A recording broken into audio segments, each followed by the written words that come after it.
If we could all rise for the pledge. Pledge Allegiance to the flag of the United States of America and to the republic for which it stands, one nation, under God, indivisible, with liberty and justice for all. Thank you. Welcome to Grand Blanc Township Board meeting for Tuesday, August 22nd. Clerk Robertson, could you call the roll, I would please? be happy to call the roll, Mr. Supervisor. Trustee Hugo is absent. Trustee Fike? Here. Trustee Raridan? Trustee White? Here. Treasurer Kilmer? Present. Myself, yes, of course. Supervisor Bennett? Yes, present. 6 members present, a quorum. Thank you. I'll now entertain a motion to approve the agenda. Mr. Fike, supported by Mr. White. Motion by Fike, supported by White for the agenda. Trustee Raridan? Yes. Trustee White? Yes. Trustee Fike? Yes. Myself, yes. Treasurer Kilmer? Yes. Supervisor Bennett? Yes. 6-0, motion passes. Okay, at this time, we will open the floor for public comment, and we have several individuals who'd like to make public comment.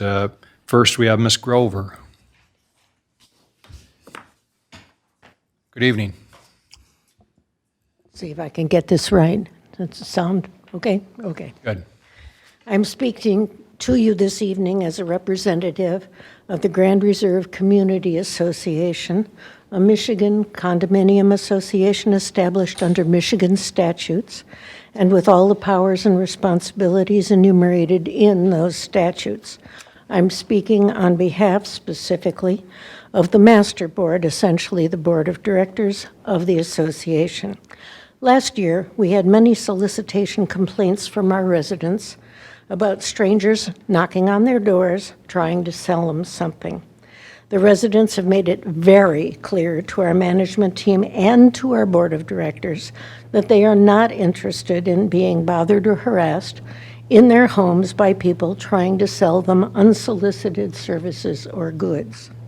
Our residents are concerned about their safety, the potential for misrepresentation, which I'll get back to in a second, and the invasion of their privacy. Please understand, we are an over 55 community, and the average age of our residents is between 75 and 80. Many of our residents are no longer as mentally or physically capable as they once were and would be easy targets for high-pressure sales techniques. No solicitation signs have always been posted at each of the 3 of our public road entrances to our condominium development with its private roads which we maintain privately. Those signs have been ignored. This information was included in a letter from our board last March 23rd to Attorney David Laddie requesting information about how our association could prohibit commercial solicitors from operating within the association's boundaries. A copy of that letter and Mr. Laddie's reply will be submitted to Clerk Robertson at the conclusion of these remarks. A homeowner on a public street in the township has the right to post a known solicitation sign as an inherent right of that property owner. However, all the streets and common areas of Grand Reserve are private property, and the owners of the homes on those streets have given the authority to govern the use of those streets and areas to our master board. Our board has the authority to govern construction, modification, decoration, landscaping, road use, and vehicle parking throughout our community. It is responsible for all the maintenance and safety on the streets of the association, and it has the right to speak on behalf of the association residents in matters affecting the use of the roads and common areas. Our residents have overwhelmingly complained to the Master Board about commercial solicitors and have asked the board to ban such solicitations. In his letter, Attorney Laddie noted that courts have recognized the rights of private property owners to post no solicitation signs and to prosecute violators for trespass. The Grand Reserve is private property, and controlled by its board of directors and has posted such signs. We are aware of the arguments raised by the First Amendment to the Constitution, and we understand that the township, in keeping with the First Amendment, requires commercial solicitors to obtain permits to operate within the township so that they can approach private homes unless those homes have posted no solicitation signs. Given our realities, we request that the following wording, or something like it, be added to the permit, which will state, this permit is not valid in the Grand Reserve Community Association, which is private property and has banned solicitation. We ask you to add such language to the permits and/or to acknowledge publicly that the Grand Reserve is private property, permitting township police to enforce our no solicitation signs. I want to add as a addition to this year's problems, on 2 occasions, we've had solicitors coming to do, wouldn't you like our pest control? And, oh, look, right there, there's a spider. What a surprise. And on a 3rd occasion, oh, look at that bunch of bugs. Where did they come from? You really need our services. So with that, thank you. I think those same solicitors were at my door a few times this summer. Thank you very much. Thank you very much, Ms. Gruber.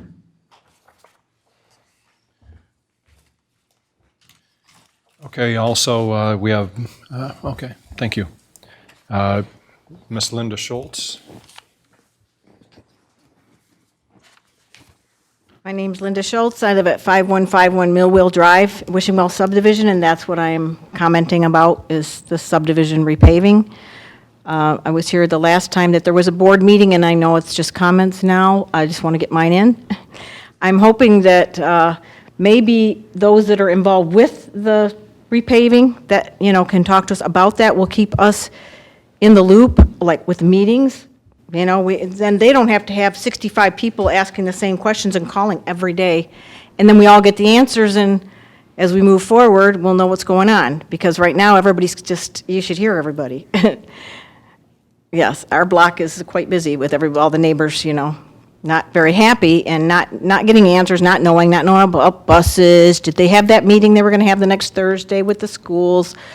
Are the buses going to continue to come by? The grade of the cement that's going to go down, if the buses are going to continue to go, especially Millwheel, our street, because it's used a lot. I mean, I've been there almost 40 years. And I understand that they need to be done. There's just still so many questions that instead of it, we just kind of feel like it's being done to us. Yes, you know, a lot of us signed, a lot of us didn't, but like it's being done to us, not with us. And everybody's, not everybody, I can't speak for everybody, but, because that's kind of third person, but people I've talked to in the neighborhood, and there's quite a few, are not very happy. And I know you guys want that to work out too, because it's good for all of us. I guess that's really my main thing, is I would like to, really would like to have meetings with the people involved, not during your board thing and then, you know, mess it up with all the other stuff you've got going on, but just with the people that are concerned as we go, you know, pricing and when's it going to happen? Oh, how are we going to get to our house? And just things as they come along. You know, if we have a group that can answer to that, that'd be great. And I'm sorry, David, I talked to you today and I called you. I said, thank you, Jeff, when we were done with our conversation. So I apologize for that. Honestly, I didn't catch it, right? But I enjoyed talking to you. Yeah, so, and I did too, but it's just, you know, I guess that's just all I got to say about that. Okay. Thank you. Maybe we can address that a little bit later. Okay, Mr. John Munsell. Yes, my name is John Munsell, and I live at 5132 Millwheel Drive. And I find it very fortuitous that Russell has been repaved as of today, okay? And it's kind of exciting, I think, from the perspective of us in Wishing Well Estates, that there is now an opportunity for the buses to be able to, and parents who drop off their students at McGrath and Anderson, to be able to go via Saginaw and Russell and have better roadways for them to do that. We would certainly appreciate it if there was, And there was a lot of churn at the last meeting in regard to bus travel. And I have some thoughts about that, one of which is to consider working with Genesee County Road Commission to put up a stoplight at Saginaw and Russell that operates during school bus hours, or school hours, okay? And then it's flashing red on Russell and at the Township building, and flashing yellow all other hours, okay? So that people still stop or people exert caution when they're driving. And then the other thing would be for there to be turn right only out of McGrath and Anderson so that they are coming down Russell. And that would avoid, everybody traveling through Millwheel, okay, and Wishing Well. And I don't know the process for doing something along those lines. I have every intention of going to the school board meeting on Monday night and presenting this thought to them. And if there's a way for us to work together, people of Millwheel, Wishing Well Estates, the Township, Genesee County Road Commission, and the school board to get this to happen so that our roads do have greater longevity, I think it'll take away a lot of the churn that people are feeling in regard to having this done. Because nobody wants to spend money, okay, that is all of a sudden is going to be, be tore up, all right? And I personally look at the roads in front of my house as an extension of my house. So it's like a room addition, okay? Or it's like redoing a bathroom. It's going to be $13,000 over 15 years. Okay, I get it. That's good. That's good for everybody. But anything that we can do to extend it, and your help would be greatly appreciated if we could pull something together to try and make something like that happen so that we can change some habits of how people go around. Okay, thank you. Okay, thank you, Mr. Monsell.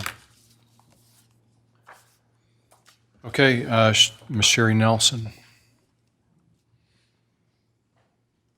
Hi, I'm Sherry Nelson. I live at 5159 Millwheel, and I'm just trying to see if the meeting with the school transpired and what the outcome was as far as having the buses come down Millwheel Drive. I guess I'm just wondering why we should pay all this money for our road if the buses are just going to go through and tear it up. And I'm kind of really concerned about that. I don't want to fork out all this money just to have the buses tear it up unless there's going to be different substance, material put into the roads to make it last stronger, like on highways or something to that effect. Can they tell me if the meeting did transpire with the school? And what the We'll outcome answer all the was? questions, or try to, in a few minutes. Okay. On our agenda. All right, so that's mainly my concern, and I agree about having a meeting separately with just the people that are involved with the paving of this, because, yeah, we don't really know what's going on. We don't know what the plan is, the time frame. So I feel like we're just supposed to sit here and just wait, and it's very frustrating. So that's it. All right, thank you. And to be honest with you, most of the information we don't have either. It's the road commission, but when we get that on the agenda, we'll briefly talk about some answers to some of those questions and where we can get more answers. Okay, seeing no further public comment, we will close the public comment portion of the meeting, and at this time, we are in the public hearing for the Special Assessment District for Wishing Well SAD Street Project. Who would like to speak on that? Mr. Laddie? Sure, that's fine. And by the way, all the comments that were made during public comment, we'll adopt those in the public hearing portion of the meeting. And just to clarify the resolutions that you have tonight, there was a fair amount of debate at the township level of trying to evaluate a few properties that were owned by nonprofit charitable institutions. And the tax tribunal has kind of a mixed record about how they treat those properties, particularly in residential areas. And so at the end of the analysis, we decided that it was better to have a public hearing to include at least one of those properties, because the good news is for the folks is that they will be paying, that property will be paying a contribution toward the project amount. And so that is the the scope of the resolution that you have in front of you tonight. As far as where we'll go from here, assuming you adopt that resolution to add that one property, then we will again send out notices to all the residents, and we'll focus this time on the costs. That's what we typically call our cost hearing, but again, public hearing, letters go out to the residents, published twice in the paper, and we'll discuss. Probably, I don't think we'll change our estimate unless it's at that meeting. We may have some opportunity to adjust our estimates, I hope, in the downward direction. But everyone will get a chance to come in and talk about that. Now, as far as the administrative side or the road commission side, I'm going to have to defer to you, Mr. Supervisor. I don't know if we've gotten any additional information from the road commission. I don't know if we'd be able to, but they're usually pretty good at setting up a timeline for when they expect the project to begin, what construction will look like, how do you get access, things like that. And so I think, although the assessment process from a technical standpoint is moving forward, and we'll have another public meeting probably in another 30 days, all of that supplemental information I think we could provide on an informal basis to the residents as we obtain it. Mr. Boggs, any idea on timeframes? Have you heard anything from the road commission?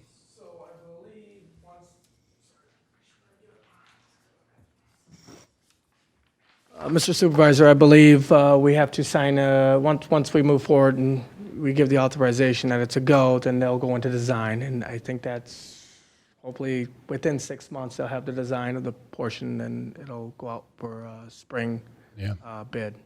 Nothing's happening this year on it. No, it's a 2024 project. And probably won't happen until mid or late summer of next year. It's a pretty big project, so I think they want to get it designed and out to bid early so it can be completed. Right. It's a But there'll be plenty of chances for discussion on it. It's a 2024 project. It will be the biggest project that the Genesee County Road Commission has on their books for 2024, so it's a big deal. It would be bid out over the winter. Then there will be a pre-construction meeting where a lot of the questions that they're asking, nobody could answer those questions now. It depends on when we get the bid. Is the bid going to move forward? Is it within range? If it is going to move forward, then they'll start putting the time frame together, because that will come in the bid process when the companies who bid will also be reporting that, yes, I can meet your time frame. The road will be completed by, month whatever, and as far as how are you going to get in and out? Where's mailboxes going to be located? Any of that stuff, it'll all come out in the pre-construction meeting, will be designed, and all that information will flow to all the residents at that time. Right. Correct.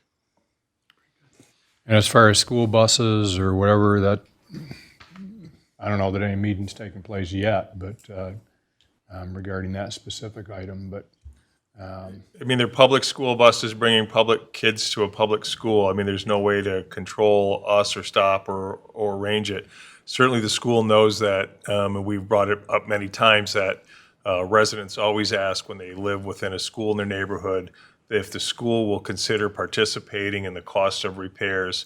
As far as us being able to reroute, that's completely driven by the school. Certainly you guys need to make sure that your residents' voices get out to the school board and to your school board members so that they're sharing that with the bus garage and with a gentleman who Transportation Department creates all of those bus routes. The township, just doesn't have any ability to influence those decisions. It's totally driven by what makes sense from the school system. I'd encourage you to talk to your school board members at a minimum. Okay, thanks, Mr. Boggs. Yes. Good. Just a clarification through you, Mr. Supervisor, to Attorney Laddie. Is it one parcel or two? Weren't we initially talking about two parcels? So we were. There are three that were owned. One, interestingly enough, is owned by the school district, but it isn't a buildable site, but it's still going to be participating in the district. And then we also have another property that is technically owned by a church, and then one is owned by, I think, the Salvation Army. And so we only had to adjust our table of properties by one property because the other two are already added. But you're exactly right. We had discussions on three properties. Okay. And we specifically ended up amending the matrix of properties just by one.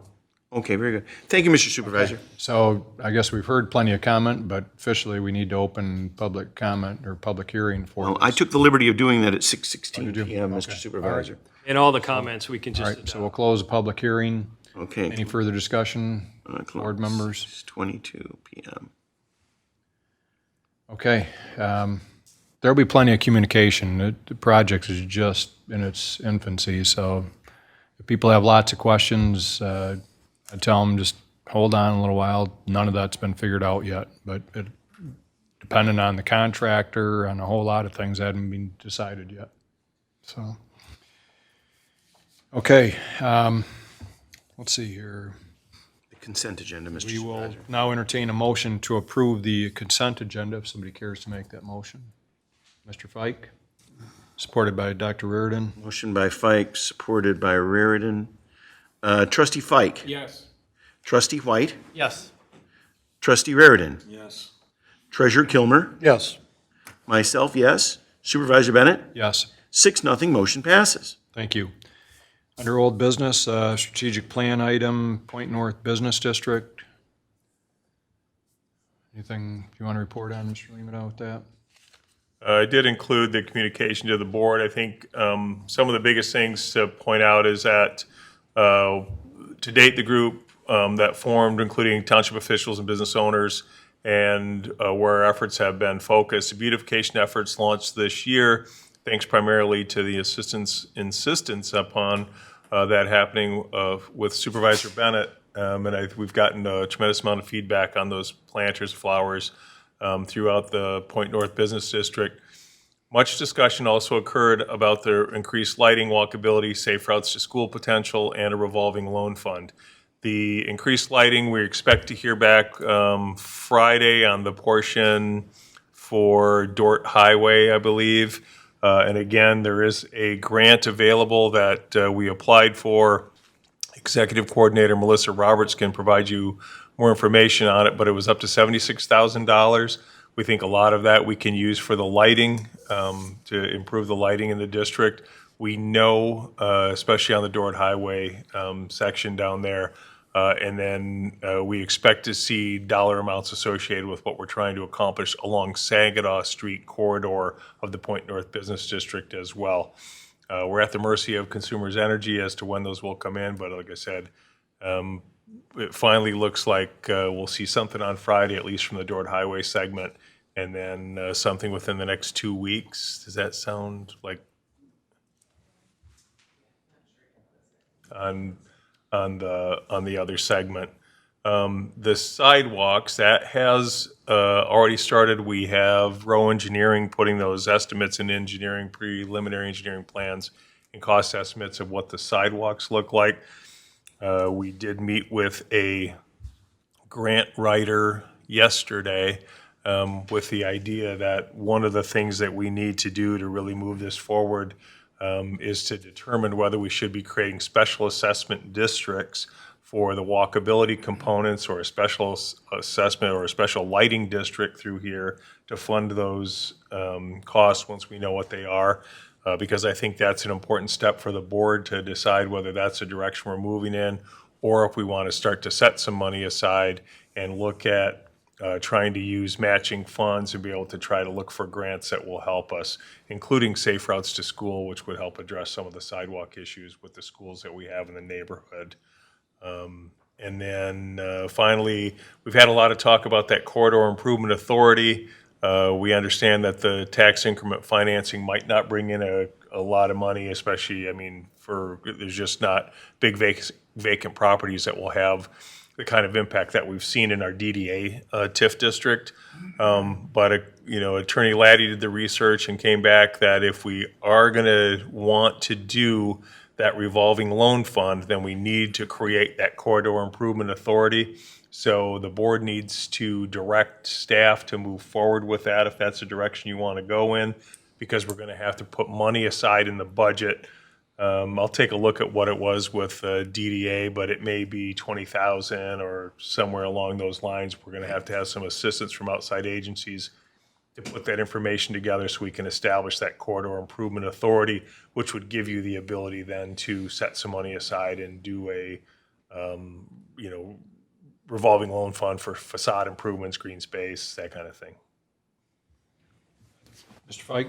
Just a couple quick questions. One, the lighting, is it going to be special or unique or plain lights? We can, what do you want to see? I mean, we can go in whatever direction you want, and I think from my standpoint, if we really want to stand something out like, hey, this is going to be Point North Business District, if we have consistent, obviously the safety security is the reason why we're doing it, but we should have some sort of consistent lighting. And I'm not saying that we have to be old gaslight look or anything like that, but at least a look that kind of designates that you're in an area and the lighting is at least consistent throughout. So when you hit Maple and you're coming down and all the way through this whole area, we've got consistent LED lighting that is really going to add to the overall impact of the business district.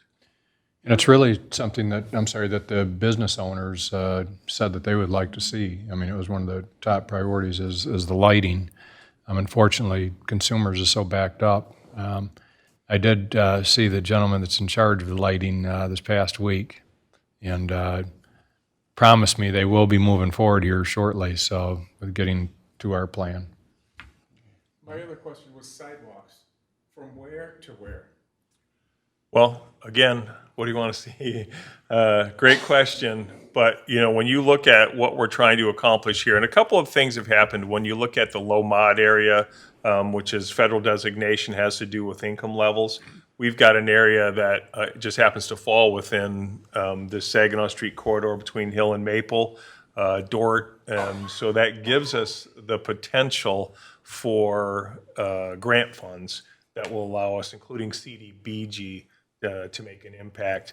But one of the things we always talk about is you could leave the city of Flint and take a sidewalk all the way down until you hit Maple, and it stops here. And if you're ever sitting in my office some evening and even in the dark, and you'll see folks riding a bicycle up the center turn lane because it's the only way to get through, it scares the heck out of me, right?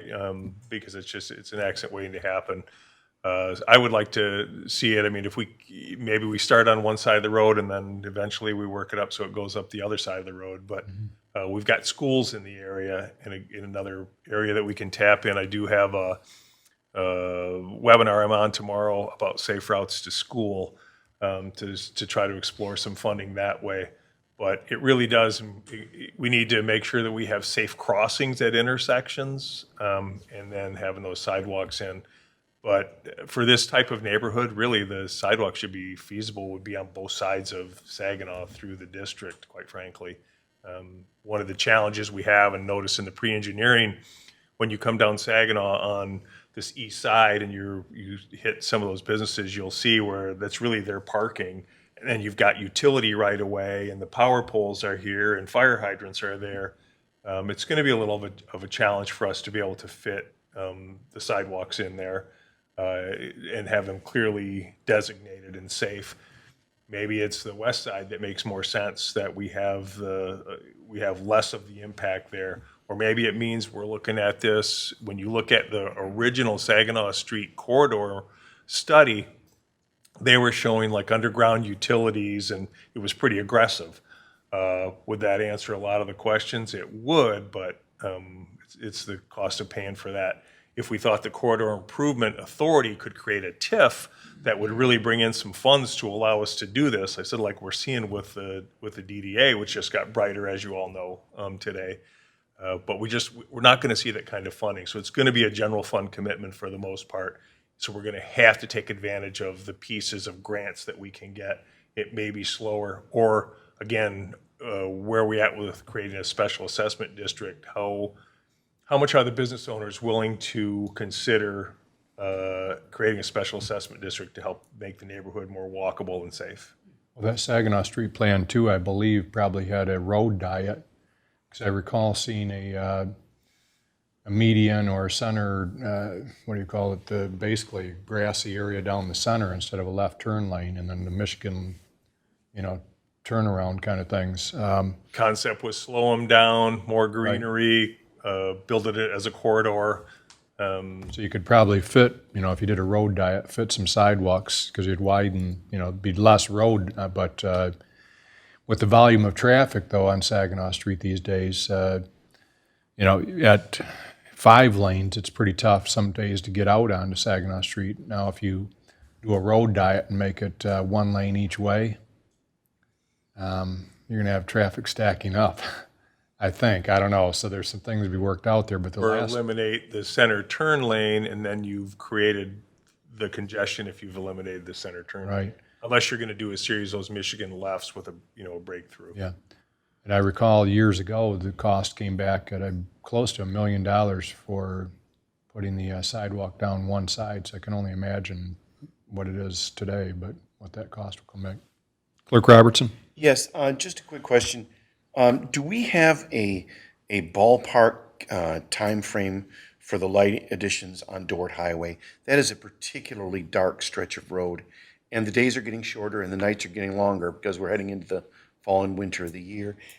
Do we have, No. Did they give us any idea whatsoever? Consumers, like I said, I ran into the gentleman in charge of it this past week, and he said they're hoping to get to it, but no time frame. I don't know, Mr. Boggs, have you heard anything in terms of time frames? Waiting on the design. So I should have that by the end of the week. Okay. Okay, so assuming we get the design by the end of the week, do we have a time frame at that point? Then it would come back, we would have to approve it, decide whether we're creating the special lighting district to move it forward, take a look at that. Is the township going to pay for the actual lights themselves, and then the special lighting district is just going to pay for the ongoing power? We've done that before. We can include the poles or fixtures in with that special lighting district, and have that amortized over a shorter period, and then the ongoing lighting as part of it. Those questions will all come back to this board to make. Well, let me just a final comment. We need to move with all deliberate speed on this, of course. Yeah, And I know that you have been, but it's a very dark area, and we've acknowledged it and recognized it. So we just need to get that on the agenda as quickly as possible. We're at the mercy of consumers' energy, Dave, so we've had it on the front burner, but unfortunately, we can't control. I mean, even when we go to disconnect power from a building that we want to demolish, we would love to have it months before we get it, but we're at consumers' energy's mercy, and even more so when it comes to lighting. I mean, disconnects probably are a higher priority, but we've had it on our front burner for over a year. I'm aware of that. This is not intended as a criticism in any way, shape, or form. Right. I understand the limitations. I understand we're dealing with consumers' energy. I just want to stress the importance of getting it done as quickly as possible, given the constraints that we have and the variables in the equation. Yeah. No, believe me, when it's raining or snowing, it's very difficult to see some of the entrances and exits to some of these places. So, and we've heard that from residents as well. Dennis or Mr. Limata, I would be in favor of us moving forward with regard to again, remind me of the term of that we're looking at for the Point North. Corridor Improvement Authority. I would be in favor of moving forward with the Corridor Improvement Authority so that we could initiate a revolving loan. Is that a motion, Mr. Supervisor, directing staff to Sure. begin I'll make the that motion process if of somebody pursuing? wants to support it. But Does it require a vote of the board? Mr. Fike supports. Okay, bear with me here. Motion by Bennett, supported by Fike, to Corridor Improvement Authority. Or, bear with me just a moment. Or the CIA, as it'll be called. Well, our CIA is much more trustworthy than the one we have. Trustee White. Yes. Trustee Raridan. Yes. Trustee Fike. Yes. Myself, yes. Treasurer Kilmer. Yes. Supervisor Bennett. Yes. 6-0, motion passes. Okay. Thank you. Thanks. Anything with regard to the ARPA report, Mr. Limina? It's there for you guys to see again, just trying to provide updates. One of the things you'll be asked to consider this evening is a slight change with the Baldwin Road Fire Station due to some change orders, unanticipated change orders that have come through, and It has pushed it up a bit. Obviously, we had the remainder of it, 1.5 million and some change, dedicated towards Fire Station Number 1.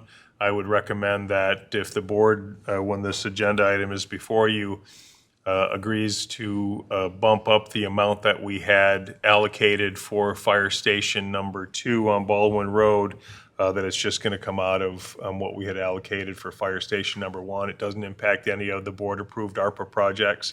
It's just a slight shift. It's both going to the fire department. But we do need to finish Fire Station Number 2. We're at the closing stretch. We're rounding third, heading for home. It's close, and it's starting to really look good. Okay. Any concerns, thoughts? So, I'm sorry. Yes, go ahead, Mr. Kilmer. So what, I don't understand exactly what we're doing. I understand, I'm confused by, are we doing something for Fire Station Number 1, or is this all going, are we finishing Number 2? With the ARPA funds, we have money allocated for both fire stations. But where you're going to be asked on agenda item number 8C is to increase the money that was approved for Fire Station Number 2 previously. That's what you'll be asked at that time. So are we taking that away from Fire Station Number 1, or?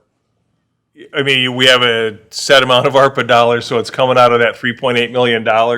My recommendation, most of the other ARPA projects have all been completed, except for the police department interview room cameras have not gone through yet. And so the remaining funds that are available would be, we were allocating the entire balance of ARPA, 1.5 million and some change, towards the cost of Fire Station Number 1.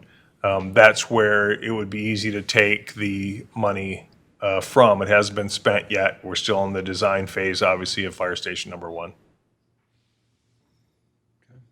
Okay. All right, yes. I just have it's an ARPA question. What's the status of this fitness court? Because I thought when we voted for it, we would have some use of it this year. And we're getting to the end of summer and we don't have it.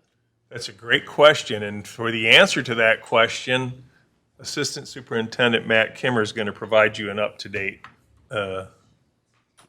So, fitness court scheduled to be installed the week after Labor Day. So we're looking at September 5th to September 7th. Their crew will be out to install that. Looking at a ribbon cutting ceremony, I believe sometime late September, early October. So that is scheduled to be completed by the end of this year. So the pad was poured probably a month ago or what Right, have you. yeah, and the pad needs to sit for about 28 days to cure. So it was just a matter of getting them scheduled to come out and do that. So that is on the books to be completed here. So the individuals that actually install the equipment are from? They're contracted, I believe, out of New York. And Okay. they travel the country and install these courts, Okay. these projects. So. One of the biggest challenges we had, believe it or not, was getting the concrete pad poured because everybody was so busy. We couldn't get anyone, once we had selected a contractor, we couldn't get them, board authorized us to go. And it's like, hey, we got to go. The fitness court people are saying, hey, we need to get that installed this year. We've had the fitness court out at the park, sitting in the barn, ready to go. And it was taking forever for us to get the concrete guys to be able to commit. Yeah. Okay, thank you. Thanks, Matt. Okay, moving on to new business. Board will discuss the amended Genesee County Solid Waste Management Plan. And we have a couple of individuals here that would like to present. So this was before, you guys saw this 2 weeks ago. We pulled it from the agenda at that time for more discussion. We have both the Metropolitan Planning Commission representative. We also have Dan Potter from the Genesee County Drain Commissioner's Office. And we thought that the best thing to do would be have both of them here to provide information for the board so that you can make an informed decision on whether you support the plan as written or you have some additional questions or need more feedback. We have Cody, I'm sorry, your title and your full name? My name is Cody Robler. I'm a lead planner from the Genesee County Planning Commission. Cody? Cody Robler, Roblyer. Silent Y. L-Y. Like to make it complicated, so. Okay, very good. And Yeah, so basically I'm here today to just give a brief overview of our solid waste management plan. So basically what the solid waste plan is, it's a document that's required by the state, and the main reason to have this plan in place is to ensure that there's proper waste disposal for the next 10 years. So we have to have a place to take our garbage. That's the whole purpose of the plan. But there's some other parts of it too. So basically you want to create goals to enhance materials management. So that's things like recycling, composting. In the state, they recommend that it be updated every 5 years. So this is about 5 years since we last did it, and we're at the end of the process now. And one thing I want to point out, so this whole plan development process, it's guided by a committee of solid waste industry representatives and members of the public. And the people that sit on that committee are required by the state. So it's set who has to sit on that committee. So the county, we don't decide that. We decide, who those individuals are, but they have to have certain representation. All right, so what was amended? So just like any other planning document, we have, data, we have goals, issues, implementation strategies. But one thing I want to point out that we discussed during the process is hard to dispose items. So again, this is about recycling too. So I don't know if anyone's ever heard of our Recycle Day events where we collect household hazardous waste. Those have always been popular. The issue with that is we can only serve so many people during those events. So that was an issue that was realized during this planning process. And one thing that the committee said that we should do is establish a permanent drop-off for the collection of household hazardous waste. So that's something that the county is actually doing right now. We're in the beginning stages of that. So that's just a taste of what this planning process is about. Another component of this plan is solid waste facilities. So in order for a facility that handles garbage to operate in Genesee County, they have to be listed in our plan. So I'm talking about landfills, transfer stations. So just a couple main things that changed during this process is we removed Richfield Landfill from the plan. Richfield Landfill closed a number of years ago. It's not being operated anymore, so the county wanted to remove that from our planning document. And then another change was Brent Run Landfill up in Montrose. They wanted to expand some acreage at their facility for future use. All right, so what will this amendment achieve? So really, the whole point of this is to improve our waste diversion programs. We want to do more education and outreach. We want to have better recycling programs like I talked about with the household hazardous waste collection facility. And then we also want to encourage best practices for local units of government to use, provide recycling curbside like I'm sure you're doing here. So a big question is, how is the public involved? So we had a pretty extensive process for this. Like I said at the beginning, there's 3 representatives from the public on our solid waste committee. And then there was a required 90-day public comment period that started in March and ended in May. During that public comment period, we had a public hearing and we did 3 open houses. Those open houses were intentionally spread across the county just to give better opportunity for residents to come and give input. We did receive a lot of input during those open houses and during that public comment period, so those comments were obviously incorporated into the final version of the plan.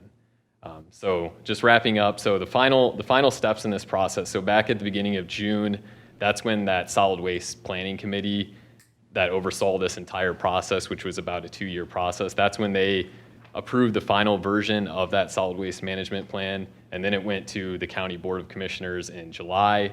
They approved that final version, and now at the end of July, right after that, that's when we submitted a memo to all the local units of government to approve the plan. And so basically what's required by the state is at least 67% of the local units have to approve the plan. So in Genesee County, that's 23. So that's the stage that we're in right now. We've been collecting resolutions from local units of government. And once we reach that 23 number, that's when we would submit our plan to the state. and they would start their review and approval process. So I know I kind of went over that quick, but does anyone have any questions for me?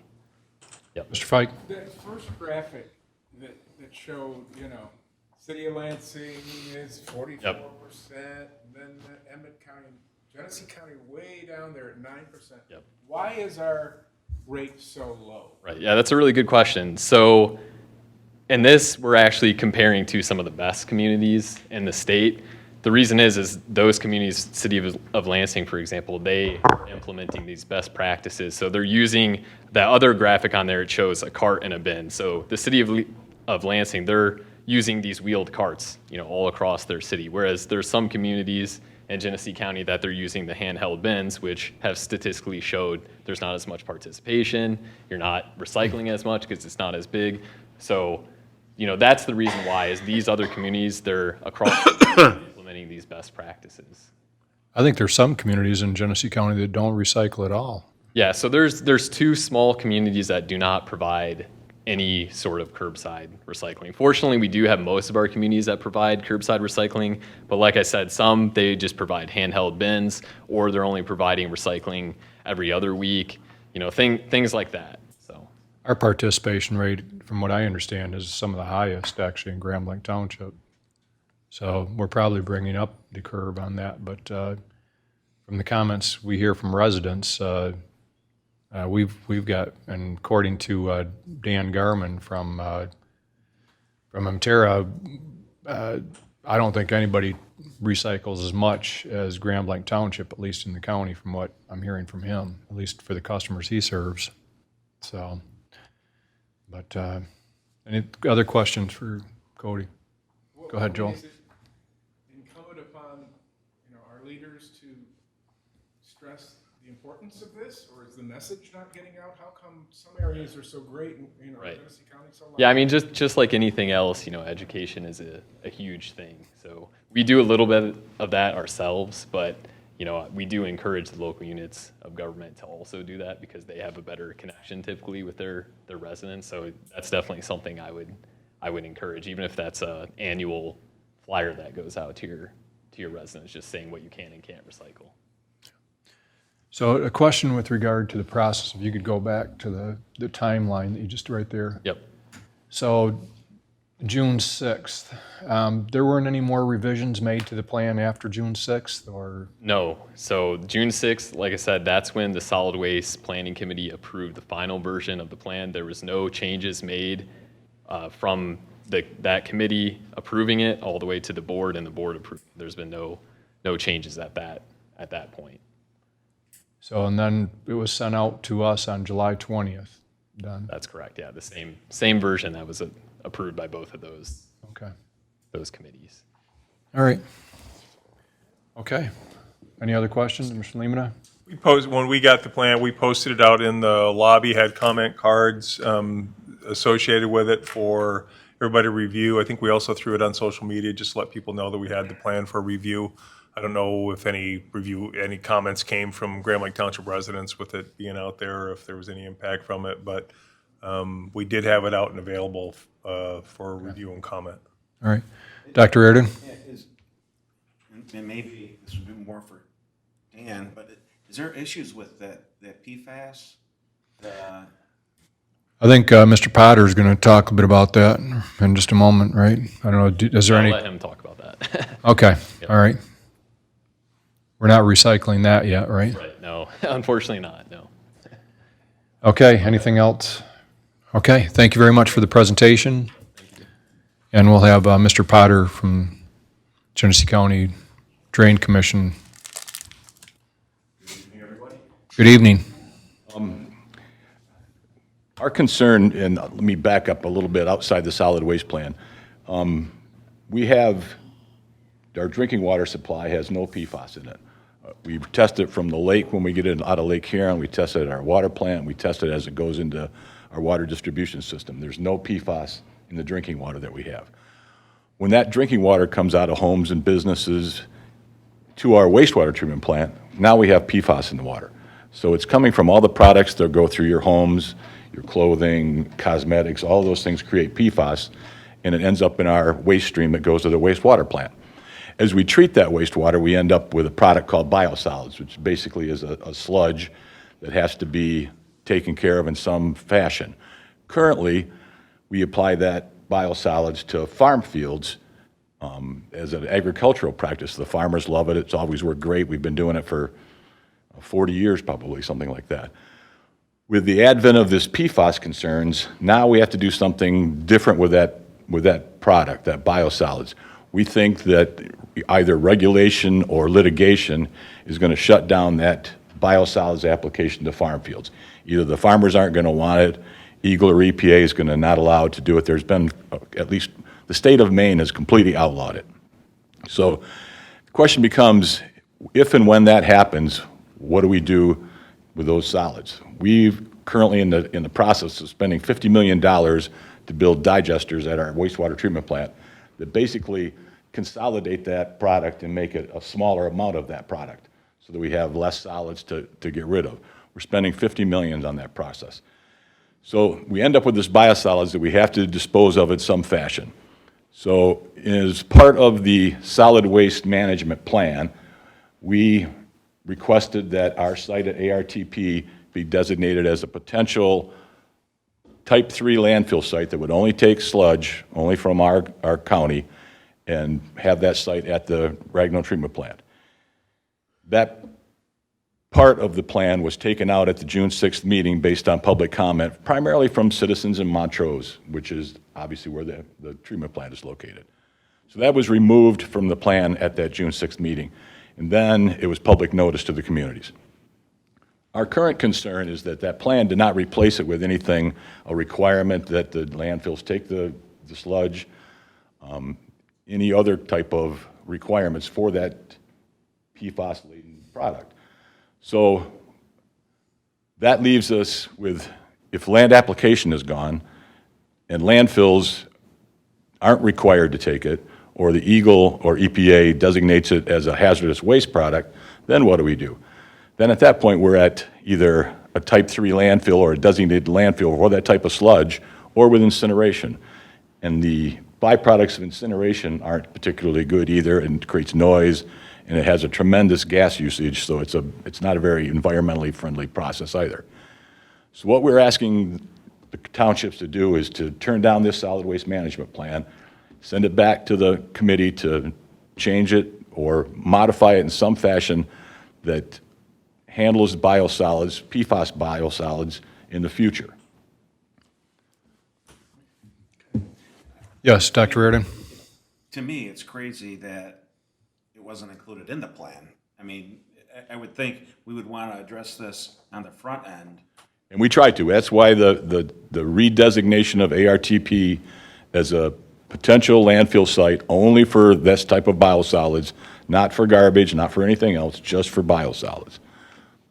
What's ARTP stand? Anthony Ragno Treatment Plant. I'm sorry, I get Okay, that's all right. some of the acronyms. I get so used to using them that I forget that people don't know. That It's- belongs to the county, and that's Yep, where we treat the yep, we sewage have right now. the Anthony Ragno Treatment Plant is in Montrose and treats all the sewage from Genesee County with the exception of Linden and Fenton Township. So it's a very large, 30 million gallons a day facility. Mr. Robertson? So it would be your position, the position of the Drain Commissioner's Office, that the request by the Planning Commission for approval of this at this time would not be appropriate because they have failed to address, having taken the language out, you're looking for a solution from them, and they have yet to provide one. Is that correct? From the Solid Waste Committee, correct. Okay. Are you in a position to relate the nature of any conversations that have been had between your office and theirs with regard to an alternative solution? No, and we haven't at this point. I mean, our plan was taken out at the last minute at the June 6th meeting.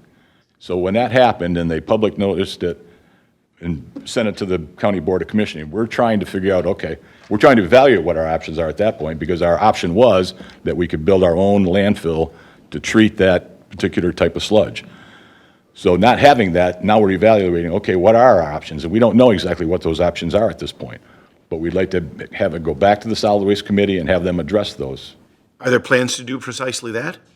We have to have They have to have in their plan. We have to, All right, well then, if I may, along these lines.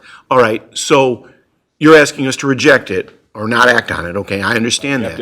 actually turn it down. We have to reject it, okay. But I'll ask this question, and maybe it's for this gentleman here. Do you have a process to pull this back on your own initiative and address their issue before it comes before us? So I can basically explain what happened. I can only explain the process. So what happened is. Here, come on up forward, Cody, because we're live streaming as well. So the Drain Commission, during this planning process, proposed the landfill that he's referring to. During the public comment period that I mentioned, the 90-day public comment period, there's a tremendous amount of comments that we received that were in opposition to that. And so my job is to relay those comments to that planning committee. So that's what we did. And the other members of the planning committee decided to remove that because of those comments that were received, and because they felt like that the options that were currently available for the biosolids were still there. So that was the reasoning for that. Yeah. If I might comment for a moment, this process is about a 2-year process to get this plan approved. So it's kind of like what we talked about with our millage, that if you find out you're short money, you can't pass the millage tomorrow and get the money. If we find out there's not a solution for putting this in, we're not going to change the plan in 2 days. It's going to take 2 years. And, you know, the fear is that we'll be held hostage by not having a place to put this by landfill owners that say, hey, we'll charge you an arm and a leg. You know, we've all been to township board meetings here where we've had a great number of people that show up and want us to make a decision. But if we make that decision, it could be to our detriment. For example, a property that's zoned appropriately, and we tell the person that owns the property, no, we're not going to allow you to put that there even though it's zoned properly, and we've got, you know, 1,000 people in the audience saying, in the public saying, we don't want that business there. We've got to do what's legally right. And in this case, we may have had a lot of residents show up saying they don't want that landfill in their area, but there's already a landfill there.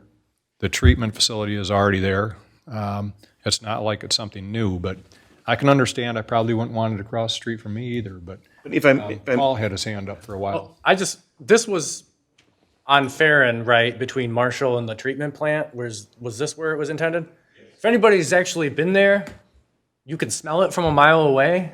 I mean, my dad retired from the plant, so the fact that they don't want to put a landfill where no one wants to live because it smells terrible already boggles my mind. That's the most politically coward thing I've heard in a very long time. It's all very rural. No one really wants to live there because it smells like a sewage treatment plant, because there's one right there, just upwind of it. That's insane. Mr. Fike? And Cody, was that the concern, the smell? That if a new thing came in, it'll smell even? That was one of the concerns that we received through comments. What else? Things like noise, pollution, things like that. There's a river nearby. I mean, I'm just telling you the things that we heard. You know, I'm not saying. We don't want to shoot the messenger here. Right. I'm not saying anything's true or not true, but you know, people that have lived there for generations and they're worried about their grandkids, things like that. And the 14 people that serve on this are not all elected officials. A lot of them are, correct me if I'm wrong, but it could be, I know one of them was the township manager from Mundy Township, which they have a landfill in their community, so they've got their concerns. Residents, some elected folks, so it's not people who are used to making decisions all the time against the will of, you know, an angry mob. But sometimes we've learned you have to do that, right, to do the right thing. Clerk Robertson, I appreciate your patience. Thank you very much. But the getting to the gist, the heart of things, the planning commission and the committee is the solid waste committee? Yep, solid waste. Okay. They had the authority to remove the language, the offending language, based upon public comment. But they have it's incumbent upon them, in the absence of that language, to present an alternative, because you've got a county agency that has its own responsibilities under the state law, and you can't have this plan be incomplete and have it presented to us for approval without presenting an alternative, and which you have not presented in this plan. Right. So the only thing I could say about that is the committee they felt like there were alternatives that already existed because you can take biosolids and put them into type 2 landfills that already exist. So that's, that was one of the reasons why they decided. Okay. Right now, I don't know, Mr. Potter, you care to comment on? Talk more. He probably knows more. EPA right now is in the process of deciding whether to make PFAS CERCLA rated. And if it gets CERCLA, then it's a hazardous waste. Use that term again? CERCLA? What is that? Yeah, and I forget the acronym, but basically it's the process that designates a hazardous material as being a hazardous material. It goes from just being a chemical to being a hazardous chemical. So they're in the process of deciding whether they're going to CERCLA rate PFAS. And if that happens, then it becomes a hazardous waste. Then you can't put it in a type 2 landfill. You have to put it in a special landfill that only can accept hazardous waste. Now, we're fighting that on a number of fronts. A number of national water and wastewater agencies are trying to fight that designation, but we think it's 50-50 at best that it doesn't get, because of how widespread PFAS is. Well, but if I may, Mr. Supervisor, so what is the timetable for that decision-making? I think within the next 6 to 8 months. Okay, but if I may, because one question flows from another. All right, if 6 or 8 months from now, so you're basically frozen in place even with the landfill option, because if they designate it as a hazardous waste, it can't be put in the type 2 landfills that they're suggesting is the alternative to what you would recommend it. So all of this is premature in terms of bringing it before us. Jude, So Dr. Reardon. the question, the cost, let's say they rule it a type 3, is that, what would be the estimated cost, to the incinerate county, for the incinerator? I mean, I'd say we're in the neighborhood of 30 to 50 million that the ratepayers would have to pay. On an ongoing basis, because you have to pay for the gas, what have you. I mean, we shut down the incinerators about almost 30 years ago.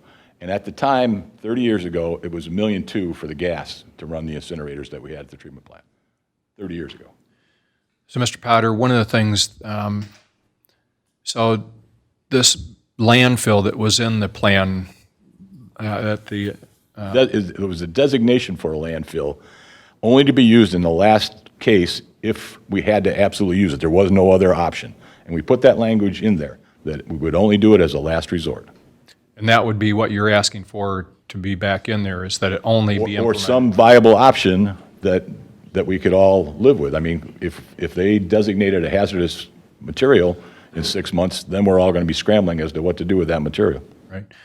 And, the thing that most residents, I don't believe, understand is that, water and waste isn't subsidized necessarily by local governments. It's an enterprise, which means basically whatever cost you incur for disposing of the sewage is going to go directly on the bills of everybody who has a sewer. That's correct. We don't get any tax funding. Everything that we do is funded by the residents and the ratepayers. So any extra cost for putting water in the pipes or taking care of sewage when it comes back to you, Have a direct impact on direct impact to your bill. We don't affect that, and neither does county government. So. Would that go up about 20%? I mean, on the average bill, it seems like 30 million would be quite a chunk. Yeah, it would be in the 20 to 25% range, I would imagine. Well, unfortunately, there's some legislation also at the state level that could raise water rates significantly. That's true. And I mean, like, if everything on the wish list were to happen, I would guess they'd go up by 50%. Hopefully that doesn't come to fruition, but there's some legislation that's very concerning. Right. It hasn't been, there's no bill numbers as of yet, but when there is, we will be sure to let our board know and let the public know what those bill numbers are. But with regard to this, I feel we need to have a plan for where that material is going to go in the event that this is seen as hazardous waste, and we need a plan. If it takes 2 years to get it through, and that's doing it quickly. Yeah. I should say also that we think that the rest of the solid waste plan is a very good plan. We don't have a problem with the rest of the solid waste plan, but we do have, very serious concerns about handling biosolids. Well, originally, I would have suggested that we hold off taking any action on this, and that basically we just ask, the two organizations to, and it's really, the committee, it isn't necessarily Cody or his staff, it's the committee, but ask to get together and let's come up with a solution for this, and just hold off voting. However, the state has recently changed the rules that basically, if we fail to vote, it can be seen as an affirmative, a vote in the affirmative. That's correct. So we will have to take a vote on this, one way or the other. Just to clarify, I don't know if that's necessarily true. If you vote no, it's a no. If you don't take action, it's not necessarily. Oh, really? Yeah. Okay. Somebody. The key number is that 67% that I mentioned. Right. 3 out of 33. If, let's say, there's just 20 communities that take no action whatsoever, we still cannot. Okay. Through you, Mr. Supervisor, to the gentleman here, how many communities have acted in the affirmative on this? So right now, there's 9 that sent me a resolution of approval and a few more that are. And what percentage of the 67% is that? So there's 33 communities, so we have about 9, I'd say like about 30% of the communities have approved it. All right. So Then, thank you very much. Thank you. What's your We'll inclination, Mr. bring it up at the next meeting, and I guess each board member will decide which way they want to vote on this, but we will put it on the agenda for next meeting, if that's okay with everybody, for a vote. I can, but I hate to say it, I would be a no vote as it stands right now, so. Right. I'm okay. I'm fine voting no today. And Okay. All right, we can, in fact, I would make the motion to reject it. Motion bear with me. Motion by Mr. White to reject Motion it. by White, Support by. support by Fike to reject, What are we rejecting? reject The it here. solid waste plan. The whole plan? GC, It's all or none. You can't do part of it. solid waste plan. Then that forces them to have to come up with something else? Only if they don't get the 67%. Yeah, they but get we're doing our 67%. part. If they get 67% of the municipalities vote in favor of it, they don't need us, but they have to get 67% of the municipalities to be in favor of the current solid waste plan. And if I would say, if this issue was addressed, I would support it. Oh, absolutely. That's the only reason why I wouldn't. I mean, just, Yeah, that's the only reason why I'd support it. Okay. Mr. Laddie? So, and Superintendent Lehman and I were just talking, you have a proposed resolution that it's not on your agenda tonight, but it is for your consideration. I think it was forwarded. Yeah, it was in the packet. Yeah. just- Last week. So that's a resolution adopting the proposed plan. And so what you're doing now is you don't have that resolution on your agenda for tonight. You're instead making a motion to reject the plan. And so you're not acting on the resolution that could have found its way onto your agenda. You're just saying, this is a motion to reject the plan. You're not going to be entertaining a resolution, and this can be a simple motion. Right. Through you, Mr. Supervisor, to Mr. Laddie. In light of the conversation and the fact that we're about to reject this plan, and this is kind of thinking out loud, but could we communicate to the other member communities of Genesee County our objections to this and the reasons why, and encourage them to do the same? Sure. That might be something that we want to, a letter perhaps from yourself or from Attorney Laddie, expressing the concerns and so, because obviously we're opposed to it, and we want to make sure they don't get 67% over our objection. At least that's my thought. And we've sent a letter to all the communities. We sent it to the members of the Water Waste Advisory Board. We're going to follow that up this week with the same letter going to the supervisors and the clerks of each township. We've had verbal communication with a lot of them, and we're going to be on a lot of their board meetings over the next month and a half, 2 months. So Okay. I could forward you the letter that we sent out. Okay, please do. I'm definitely no vote, but if this passes, then what? Then we have to go back to the drawing board and figure out how we're gonna approach it. I mean, there's some other avenues that we'll have to look at. But they're going to be expensive, and it may be no matter what we do, it may end up being very expensive. We can't see what EPA and Eagle are going to do at this point, but we're going to do our best to try to protect not only the environment, but the ratepayers in Genesee County so that we don't burden them with anything that we don't absolutely have to do. So that's our goal. Okay, Mr. Supervisor, a question with regard to the vote itself. Are we voting yes to reject? No. Or, because I know we're saying voting no, but I mean, Regarding no. based upon regarding solid waste Mr. Yeah, the motion is to reject the proposed plan. So that would be, so in order to reject the plan, we have to vote in the affirmative. Correct. Okay, all right. Mr. White? You made these, the county commission also approved this. I'm sorry, what was that? That was just the question. The what? Whether the county commission approved this plan. They have to approve it as well. You had made your objections known to them. No, we didn't, because when they took the landfill out of the plan, we're kind of like back to square one, going, okay, how do we react to this? Without a plan to react, we didn't want to go to the county board and just say, we don't like this, but we're trying to formulate a plan now. Forgive me, a point of clarification. Has the County Board of Commissioners voted in the affirmative to support this plan? Yes, they have. Okay, and you object? Yes. Okay, so, okay. We have a motion by White, a second by Fike, to reject Correct. the solid waste management plan as presented by the Genesee County Metropolitan Planning Commission. Shall I go forward with the roll call vote? Please. Trustee Fike. Yes. Trustee Raridan. Yes. Trustee White. Yes. Treasurer Kilmer.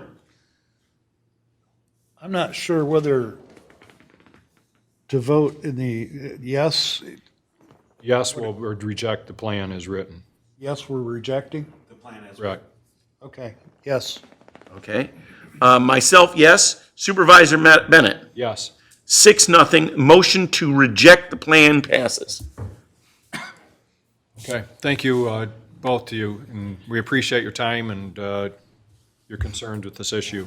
We look forward to resolution. Okay, so item number B, the board will consider resolution 23-26 to amend the Wishing Well SAD. We've heard the explanations by Attorney Laddie. We've had our public hearing. Any questions, concerns? This Dr. might not Reardon? be the right time to mention this. It really doesn't affect, I mean, the wishing well, it doesn't affect that, but I'm looking in the packet and there are board policy on road maintenance funding in 2019, and I think there was notes that they didn't necessarily. Oh, yeah, I think Mr. Lehman has that as letter D, as far as that policy, how they didn't line up. Oh, sorry. That's all right, but good point. We'll make sure to bring up your question here in just a few minutes on why those don't align. Let's see here.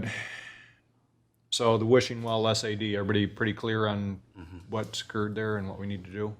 Somebody care to make a motion that we? Motion by Mr. Fike. Support by Dr. Reardon. Support by Raridan. Trustee Raridan. Yes. Trustee White. Yes. Trustee Fike. Yes. Myself, yes. Treasurer Kilmer. Yes. Supervisor Bennett. Yes. 6-0. Motion passes. Thank you. Item C, the board will consider a motion to approve a change order and overall budget increase to complete the Baldwin Road Fire Station renovations. Good evening, Chief. Good evening. How is everyone? Well, about a year ago, the board approved the fire station on Baldwin Road to be renovated, and you approved a little over $400,000 to do that. Through that, we did some value-added engineering. We were able to save or cut $60,000 from that, and we were planning to use that for purchasing of the furnishings of the station. We're going to fast forward to today. The good news is the station is almost complete. By September 29th of this month, we will have, or on September 29th, the construction company will be finished, and they will be out of the building. Much of the construction is already done. If you drive by it, the exterior looks almost done. There's just a little bit left to be done there. And on the interior, just a little bit as the flooring and some tile work and installation of some appliances needed to take place. So the $60,000, we planned on using that to buy those furnishings. And unfortunately, there were 6 change orders that took place from the original plan that cost us money. That came to a total of around $58,000. So it leaves us a little over $2,000 left to buy the furnishings. So obviously, it can't be done. We're planning on purchasing $45,000 worth of furnishings. So this evening, I'm asking for the board to allocate the funds from the ARPA, from our station number 1 to our station number 2 for the furnishings. Along with that, there's one last change order, and that is regarding the downspouts to handle the rainwater runoff from the roof. And I'm going to turn it over to Representative Phil Westmoreland from the Spicer Group, so he can talk about that a little bit more and answer any questions that you may have. Thank you. Good evening, members of the board. Good evening. So basically, the last piece of this is managing the roof water that's on the site. So the building has never had anything to manage that roof water before, and it just basically ran off the roof into the green belt areas across the sidewalks. It did create some problems. With the addition of the new area to the east, it has shrunk the green space that was there for this water to go in. So it's just going to compound the problem and make it worse. So it is a very difficult thing. This is probably why it wasn't done in the past, is the connection point for the downspouts to go into is it's 9 feet deep and it's under a bunch of concrete.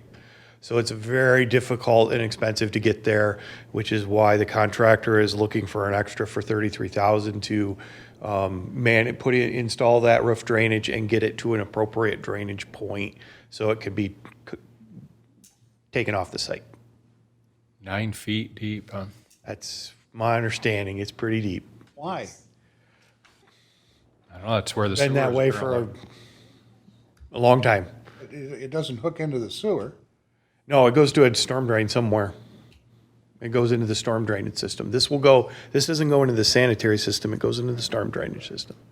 So Mr. Boggs probably knows the storm sewer is that deep, huh? 9 feet deep.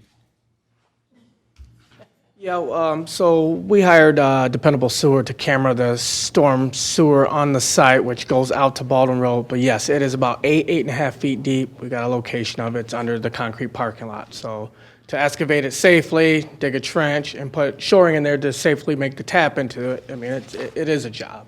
Right. So to get the Yeah. surface water off of the site. It does create a hazard. I have experience with other commercial buildings where actually the insurance carriers noted every year that when you have downspouts running out onto a sidewalk or onto a parking lot, you can imagine all that water coming off the roof freezes on the parking lot, freezes on the sidewalk. You end up having to put excessive amounts of salt or ice melt on it, which causes the concrete to decay even quicker. And you got to do it like every time there's any precipitation, which is a hassle. It's expensive, but it has to be done. And it's unfortunate that originally it wasn't done when the place was built, but we're doing it right now. Now is the time to do it the correct way and solve our issues potentially with slip and falls. And there's actually been some change with Supreme Court, so slip and falls are also an issue again. In parking lots, so. And it won't get cheaper. I mean, even if you push this down the road and fixed it later, it'll still be expensive and difficult. Right, probably more It'll be the cheapest it is right now. Yeah. No, the Supreme Court did change the ruling on a known. Michigan Supreme Court. Yeah, Michigan Supreme Court changed ruling in terms of known. What's it called, David? I guess Known exposure. Risk. Known risk, basically. So Open and obvious. open and obvious. That's Well, blind Justice Bernstein, someone made a very stupid offhand remark about, well, anyone could see this, and he said, "Could I?" And basically take the case from what I heard. right. Supreme Court, since he's blind, So- he couldn't see it. And So the bottom line is that we got to take care of it. Yeah. It's unfortunate that we got to spend the money, but we got to do it right. So, any other questions with regard to concerns, Mr. Fike? So 33 for the roof drainage, 45 for the furnishings? Is that what we've got here? About right. Yes, I'm asking the board for this evening for $45,000, $45,500 for the furnishings, and then $33,000 for the roof drainage, which will be $78,500, bringing the grand total to $1,535,000. And that's coming from ARPA. our funds. Okay. Somebody want to? Is a motion in order, Mr. Supervisor? Then I will make that motion. Okay, Mr. Fike supports it. Mr. Fike supports. Okay, trustee Fike. Yes. Trustee White. Yes. Trustee Raritan. Yes. Treasurer Kilmer. Yes. Myself, yes. Supervisor Bennett. Yes. 6-0, motion passes. Okay. It's good that we've got the other fire department since, this one that we're, station number 1 is lacking in a few areas. So, in a few minutes, I know we've got the media here. They want to hear about some new announcements here in the township, but we're getting there in the agenda. So anyways, next item on the agenda, item D, subdivision road maintenance funding policy review. Dr. Reardon, you had a question with regard to that. Well, I'm just going to let, Mr. Limita, you were asking why there's a difference in the two policies that are in the packet. Well, Be honest. first off, I brought this. That's not our fault, but. I brought this to the board's attention for a couple of reasons. At your last meeting, residents of Hillcrest subdivision were here, and they were asking if the board would be interested in initiating a special assessment district because they were having issues getting to the 51% threshold. So I thought it would be appropriate to bring out the road maintenance funding policy, which was last updated on November 14th of 2019. At that time, I had put into the packet, we had talked about memorializing the road funding so that we could have a set policy on it that we would then be able to share with folks. So I had been charged by the then board to create that policy. I did, working with Dave Laddie and Jeff Sears as our DPW director. We put a policy together and I put it into the packet.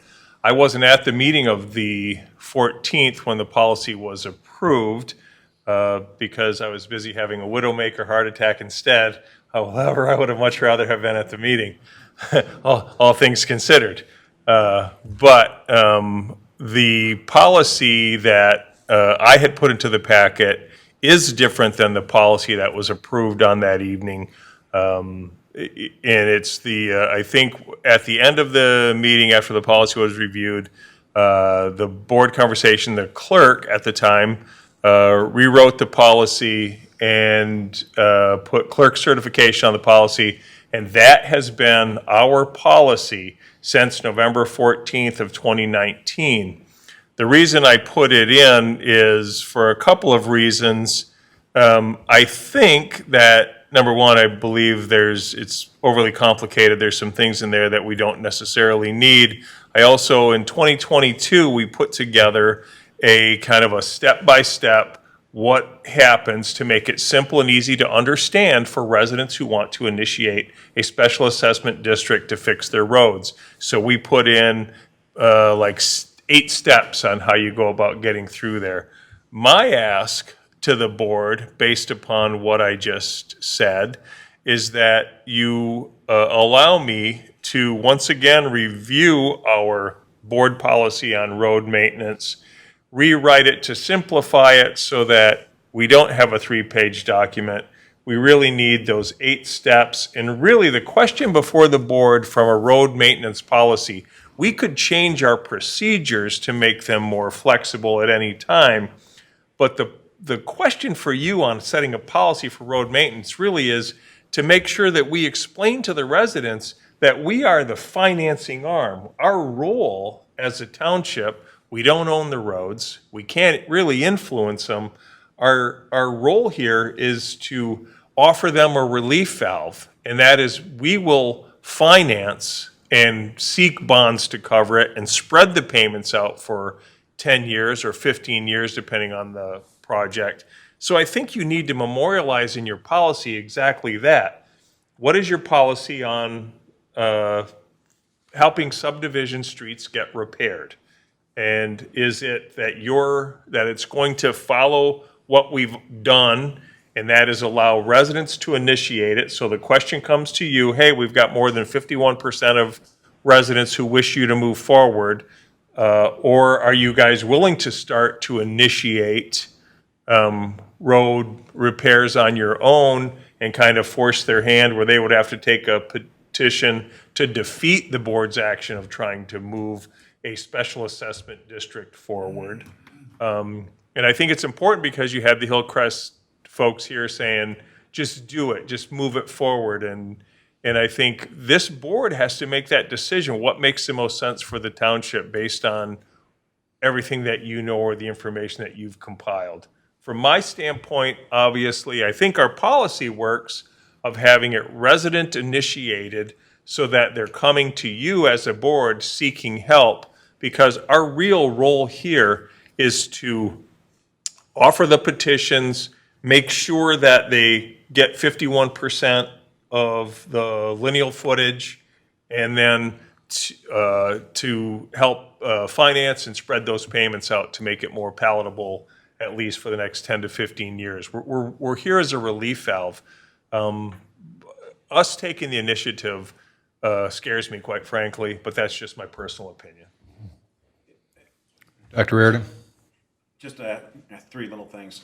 If we were to take the initiative, we would have it based on the PASER ratings, correct?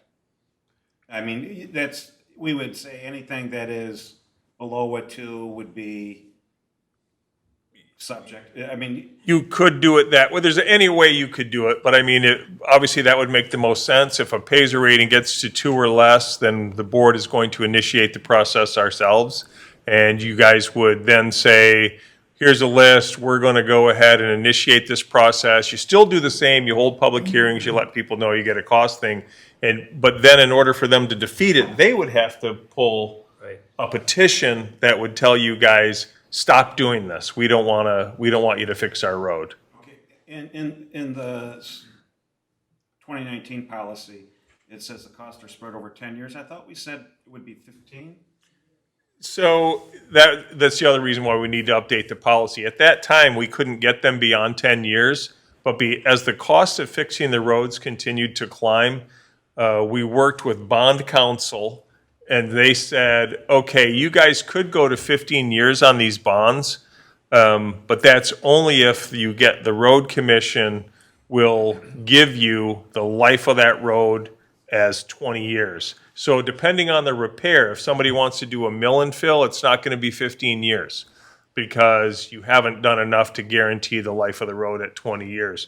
So I think it would make more sense to either word it as 10 to 15 years or 5, because we did one for 5 years when they just wanted to do basically a top coat, or to whatever, a percentage of the life that the road commission will agree that that's the life of the road. And then the third thing, because you said clerk, and I don't want to, it's not the present clerk that. Oh, it is absolutely not the present clerk. That would have been Clerk Lane, correct? Okay. Yeah, she was a clerk then. 2019. Yeah, I just don't want to throw Dave under the bus here. I appreciate that. Thank you very much. So a couple of things. One is we are going to have a committee looking at streets and roads made up of residents from around the township, right? And figured we'd do that this fall after people are back from summer vacation, what have you. So I'm sure having a clear policy that we can show them would be helpful, so that they have a starting point to go from. In terms of helping to facilitate, the signatures, what have you, I want to see what this committee, and we'll have staff involvement, what have you, Mr. Limita for sure, but one of the things I wouldn't be opposed to is helping to have informational meetings to, and probably Mr. Boggs too, but let's have informational meetings where we can help facilitate people understand how the process works. Because right now, we leave it pretty much up to the resident to seek us out and seek the information. But I'd be in favor of us having some informational meeting maybe once a year for any resident that's curious as to how streets work, is that we update them on, here's our process. If your subdivision needs paving, here's what that looks like. And if your subdivision decides to move forward, we'll be glad to host a informational meeting for your subdivision. For example, this subdivision that came to us at a previous meeting wanted us to initiate it. I wouldn't have any problem with us having an informational meeting, inviting their neighborhood, or let them invite their neighborhood, and we can lay out how that whole thing works, and if there's enough interest, we can, give them the petitions. But I think we probably can do something along those lines of helping to facilitate it. But in terms of pushing for special assessment with us initiating it, I believe what Mr. Lehman says is correct in that it starts to put us in the driver's seat on these road projects, and before long, we'll be held accountable for everything to do with those road projects. It's the same reason why I don't believe that we want to do special assessments for private streets or private, some neighborhood come to us and say, hey, we want to build a pool for our neighborhood. Can you guys do a special assessment in our neighborhood to pay for that? I really don't want to get involved in those things either. Yes, Mr. Fike? So, Dennis, you're asking then if you can clean up the language and make this a little clearer moving forward. Yeah, what I'm proposing is just give us the opportunity to sit down and clean up the language in it. I think the policy really should address how do you guys feel about road maintenance funding? Are you in favor of continuing the process with the petition? We can always reference from the policy that we have a step-by-step procedure that is carried out by our DPS department to follow. But I don't think you need to put it memorialize it completely in the policy itself. The policy is, how do you guys feel about the road funding, road maintenance plan? Are you in favor of resident initiated? Are you in favor of board initiated? Are you in favor of also including private roads or just public roads? Those are the policy decisions that you need to make. And then as far as how we carry that out, that could change. For example, the road commission now initiated that we'll do the additional 10% match. That should that be in our policy? Well, that was a change, and it could also change back. They could decide they don't have the money and they can't move forward. I think that what we can do then is not necessarily put that in policy. We can have our procedure, our handout for everybody. Here's our special assessment district policy or procedures on road. Your policy is very short and sweet. It says Grand Blanc Township recognizes the fact that we need to help residents where we can, and therefore we will do this. We will act as the financing and funding arm. And the reason we can do that is because we have the ability to put those onto taxes. That's what allows us to proceed. As far as private roads or board initiated, those should be addressed in the policy, and then that's it. How we carry out those 8 points or whatever don't necessarily need to be in the policy. It could just be referenced that the then current maintenance, because even putting that, if you put that Genesee Road Commission new thing in there, well, they'll account for a 10% match. If the township does 10%, we can take 20% off the whole bill. Again, that only tops out at $300,000. So if we put that in policy and we have 4 people come up and the first one used all $300,000 like Wishing Well would, then the other people are saying, but your policy says that we get another 20% off is 10% and 10% match. If those funds aren't available, that can't happen. Do we have a consensus that we'd like Mr. Lehman to move forward with reviewing it and bringing back something to our board? I think we do. Yes. Okay. I'll put it on a future agenda. All right, thank you. Thank you. Next on the agenda, the board will consider a motion to appoint an alternate to the Genesee County 911 Dispatch Authority Membership Board.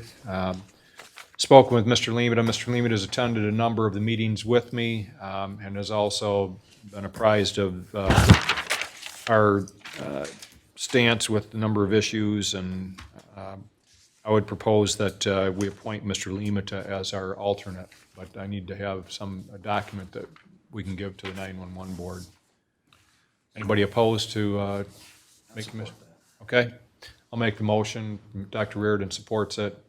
Motion by Bennett, supported by Raridan, to appoint Dennis Limita as the alternate to the 911 Dispatch Authority Membership Board.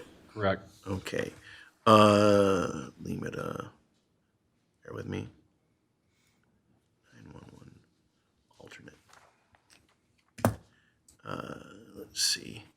Trustee White. Yes. Trustee Raritan. Yes. Trustee Fike. Yes. Myself, yes. Treasurer Kilmer. Yes. Supervisor Bennett.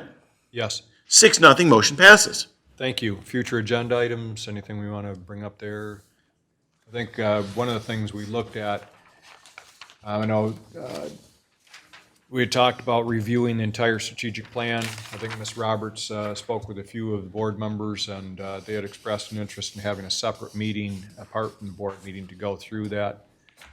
One of the things that I'd like to take note of when we schedule that, I'm not sure, we need to get with everybody after this meeting to figure out when a good day of the week would be to hold that meeting. But I'd also like to note our accomplishments for our staff and for our board over the course of the last several years. The strategic plan, we've accomplished many of the items that we've listed in there, including a lot that weren't even in the plan. But I'd like to document what those are, as well as looking at adjustments to the strategic plan. But I'm very proud of the plan that we put together and where we're at with those items. So let's briefly talk before the end of the meeting and just see, after the meeting, to figure out a date where it takes off, when would be good, before getting everybody together for that. If that works. Okay. All right, anybody have anything with regard to their committees or whatever to report? I'll just mention a couple of things real quick. We talked a bit about PFAS getting into the system, the water system, basically from our households. One of the easiest ways to solve the problem is to get PFAS out of the manufacturing process. We're spending inordinate amounts of money to try and remove PFAS from sludge and trying to figure out what to do with it. If there's a way to, I know this stuff is made worldwide, so it isn't just like U.S. manufacturers, but the problem is that it's put in the one end and of the system in the manufacturing and comes out in our sewage. We don't want the stuff in our sewage. We need to quit putting it in there because it eventually will end up in the drinking water. But there's still studies on whether or not it's harmful, what have you. But the other thing is that the soliciting and peddling rules. One of the situations we had to actually come up in the past a couple of weeks was the curb painting folks. Littered a lot of neighborhoods. I'm not sure if they were in Grand Reserve or not, but they taped notices to people's mailboxes and doors saying that, hey, we're going to be through your neighborhood tomorrow and we're going to paint all the curbs, leave $20 on your door or whatever. I got phone calls. We had people call the township saying, hey, is this something you guys are sponsoring? And it's like, no, but it appeared that it was, the way that it was written. Mr. Laddie sent a cease and desist letter. We notified the road commission. They sent a cease and desist. We did receive, comments plenty on social media. Oh my gosh, are you guys going to ban people having lemonade stands too? And it's like kind of the difference between a lemonade stand and somebody having a food truck. When you paste something on people's doors and mailboxes for the entire subdivision and tell them you're going to paint their curbs tomorrow, it raised a few alarm bells with a few people. A lot of people said, hey, they look great. They do a great job.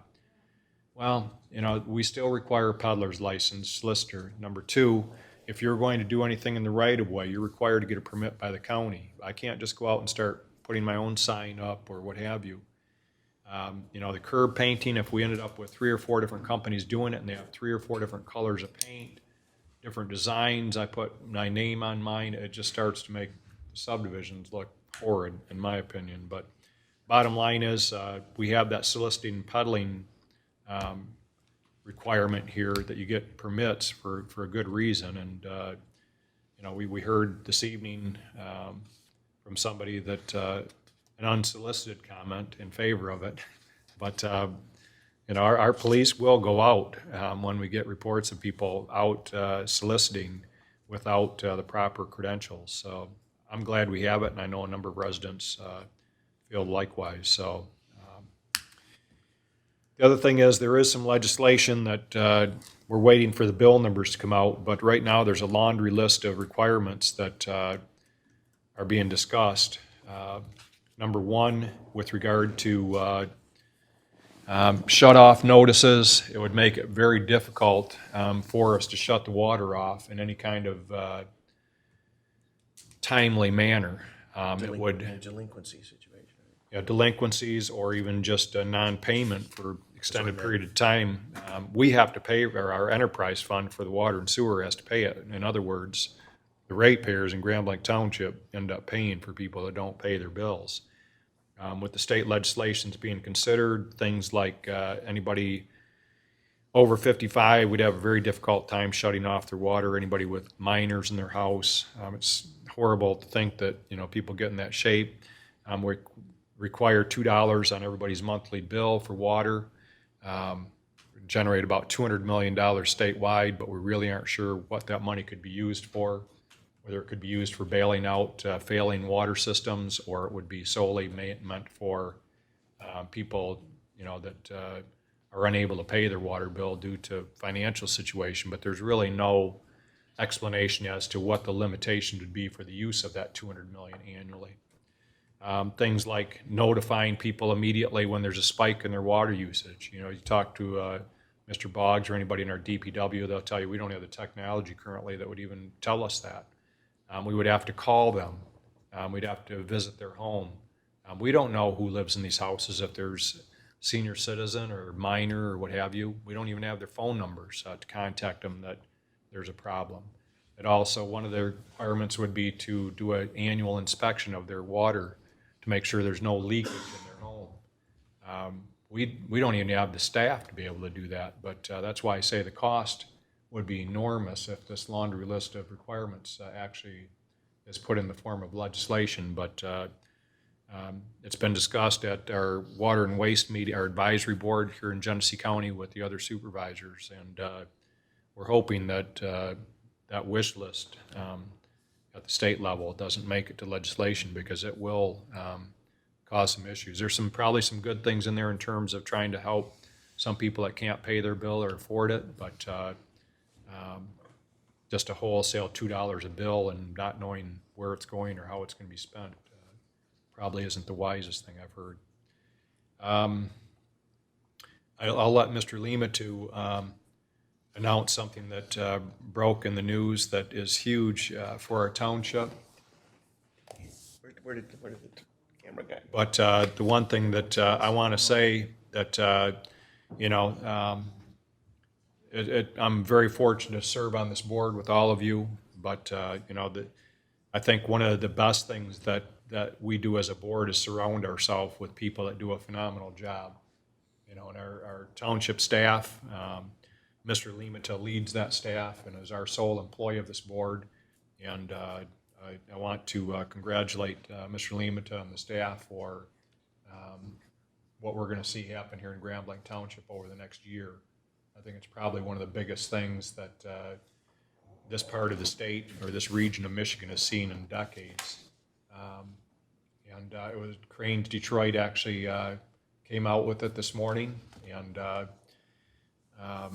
I was in a meeting and got a phone call and said, hey, this thing's happening. So Mr. Lima has been working on it for a while, and I'll let Mr. Lima talk a little bit about it now, if you'd like. Yeah, so this is really exciting. It's a great announcement for us. We called it Project Winter Storm, and don't ask me who selects those names. It just happens. If I had chosen it, it would have been called Project Genesee County Game Changer. But this is a great, great project for us.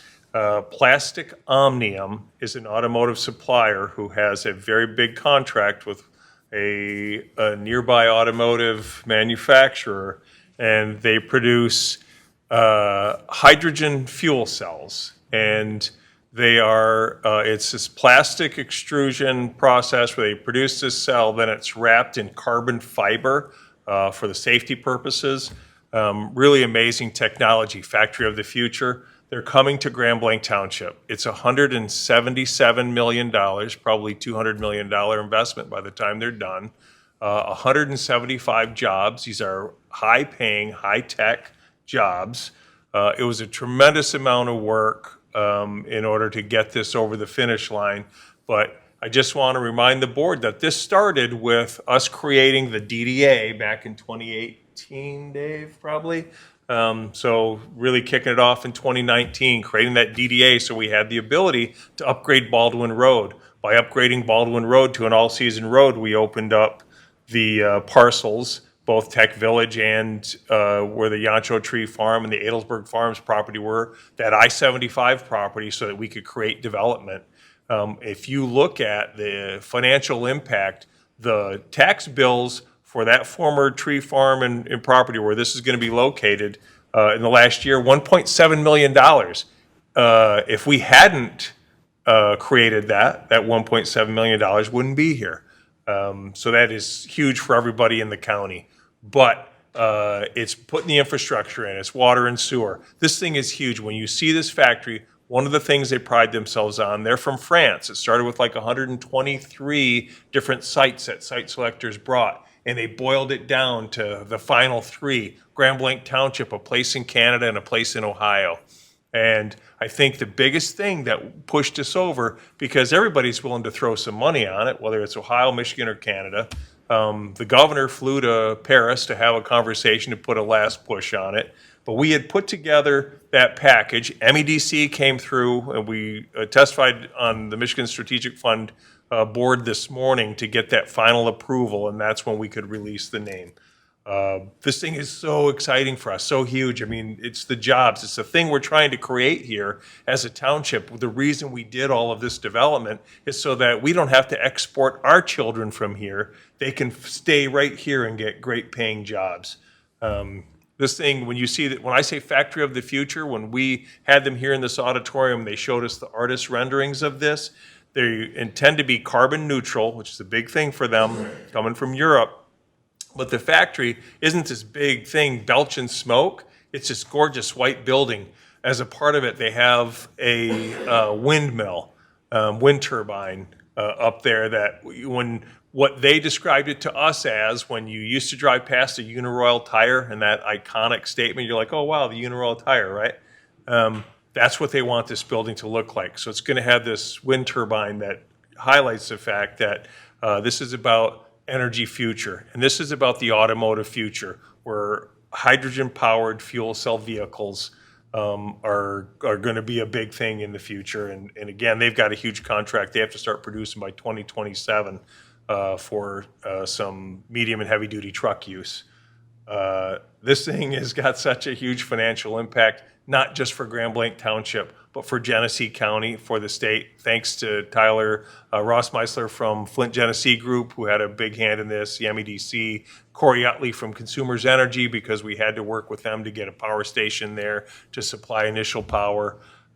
Just a whole lot of people came together and worked hard. But I will tell you what the difference is my staff here. You guys should be so proud of the folks who work for us, because when we put on our presentation in this auditorium to show who we are and what we do, find a way to say yes, be development ready. We've changed our policies. We've reduced red tape. Those are the things that made the impact. And in fact, he said it today in the meeting for the MSF, that you want to know why they chose Grand Blanc Township? Because of the warm welcome they got when they came to Grand Blanc Township. We wanted them here, and we showed them that. We've got the zoning in place. We did all the things, all the right things to be ready to win this bid, and we got it. This is the largest factory of its type in the entire United States.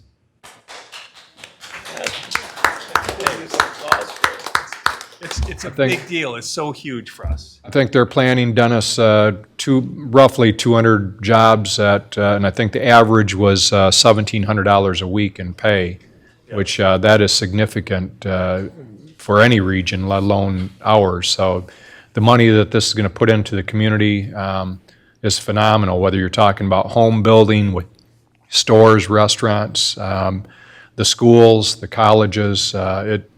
It's monumental for this region of the state. Yeah, and again, 123 sites across the country, across all the countries. I mean, they weren't just looking at the United States. And for Grand Blanc Township to win it, that says so much about who we are. And one of the things that we really pushed in one of our last conversations had to do with the caliber of the people that we have to fill those positions.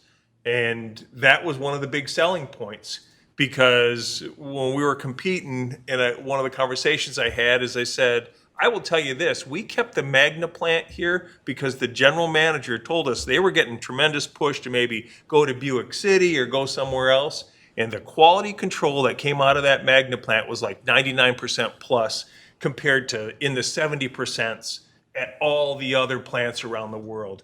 And they attribute it to the quality and the caliber of the people that we have to fill those jobs here in Grand Blanc Township. And that was a huge, huge selling point for us to be able to get this company here. It was tough to be quiet about it for the last. Oh man, you have no idea.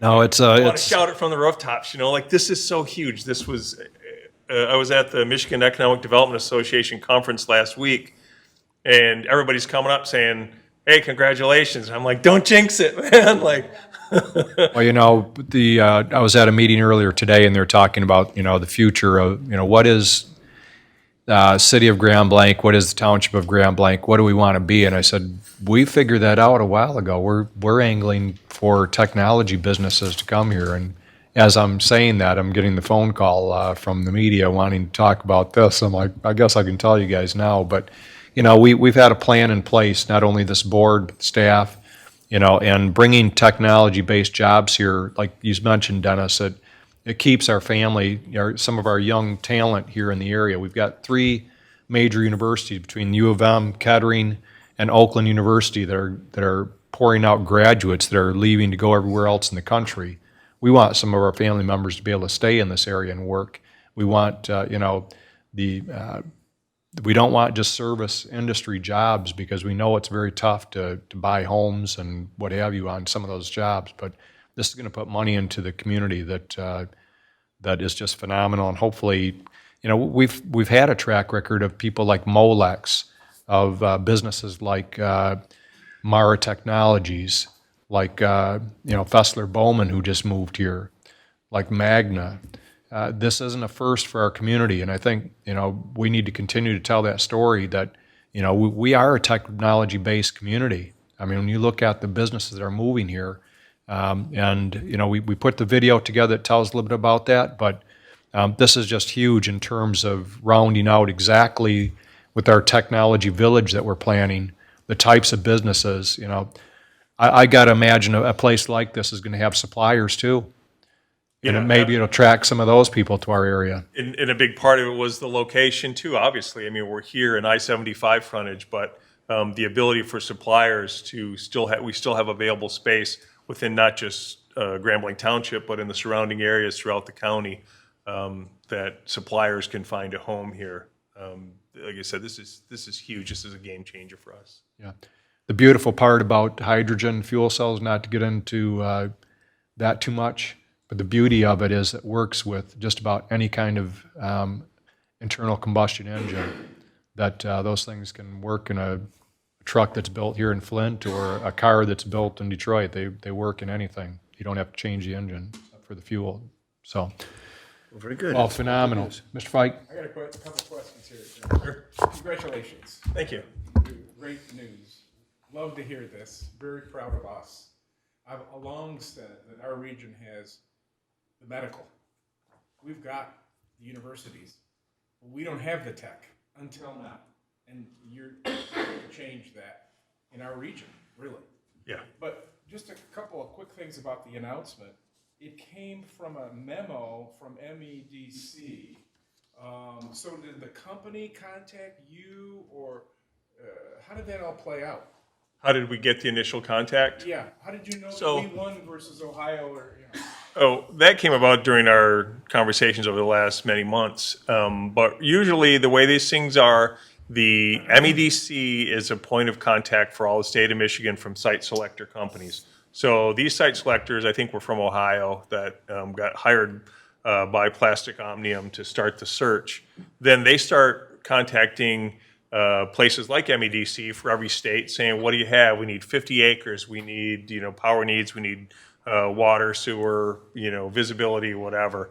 And then they start to send sites. Our sites have always been, we put them together and we send them to MEDC. We work the Flint Genesee group so they know our bigger sites because those are the ones that are usually the more acreage. But then working with the developer as well if you had any idea over the last couple of years how many times I've taken people from Chinese nationals, Korean nationals, these folks, put them in my car and drove them out through that farm field, drove through corn stalks and drove right out on I-75 to show them, look at this frontage right here. This is what we're all about. That's what we do on the local level, and then introduce them to our team to show them that we can answer all your questions. We put on a heck of a dog and pony show when we roll it out, but the initial contact is usually always through the MEDC from the site selectors, and then they start pushing it out looking for the properties. So when it comes to the announcement of whether or not you got it, that's why kind of the MEDC and the state are in the driver's seat in terms of releasing that, or how does that work? We had to get the funding finalized, and that was through the Michigan Strategic Fund Board. That meeting took place this morning.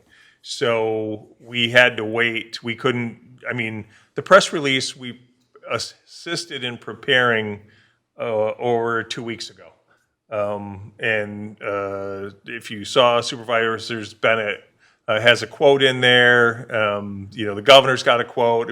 But we were putting the press release together like 2 weeks ago, expecting or anticipating that it was going to go through. So we don't try to get the jump on them. As soon as the MSF board meeting ended today and they voted in the affirmative unanimously to support the funding that they were providing to close this deal, their memo goes out based on, the MSF is a public meeting.